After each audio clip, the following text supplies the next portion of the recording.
ያማረ የተስተካከለ ተክለ ሰውነት እንዲኖራችሁ ከፈለጋችሁ የዛሬውን ምክሬን ተግባራዊ ማድረግ ትችላላችሁ። በተለይ ሴት እህቶቼ ይሄ ዳሌ አካባቢያችሁን ቅርጹን ማሳመር ከፈለጋችሁ የወገባችሁንም ቅርጽ ሼፕ ማስያዝ ከፈለጋችሁ ከኋላ የምታዩት ጌሾ ነው። የጌሾ ፍሬ በርጥቡ ማለት ነው። ጌሾ ሲያፈራ እንደዚህ ቀይ ነው የሚያፈራው።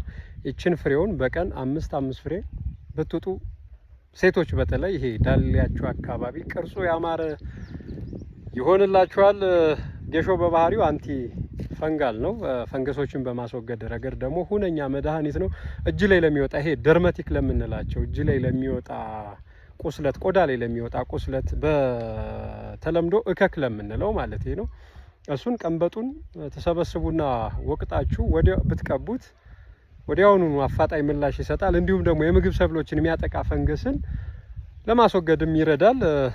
ጌሾን ተግባራዊ ብታረጉት ከመጠጥነት አልፎ ማለት ነው። እንግዲህ ይሄንኛ የምንጠቀመው በቤት ውስጥ በሚዘጋጁ መጠጥ ላይ ተግባራዊ ይደረጋል። ይሄ የእናቴ የድካም ውጤት ነው። እስከዛሬ አባቴ እያልኩ አይደል ማሳያችሁ። ይሄ የምትመለከቱት በቤት ውስጥ ለሚዘጋጁ መጠጦች ታስቡ እዚህ ጓሮ ውስጥ የተተከለ ተክል ነው።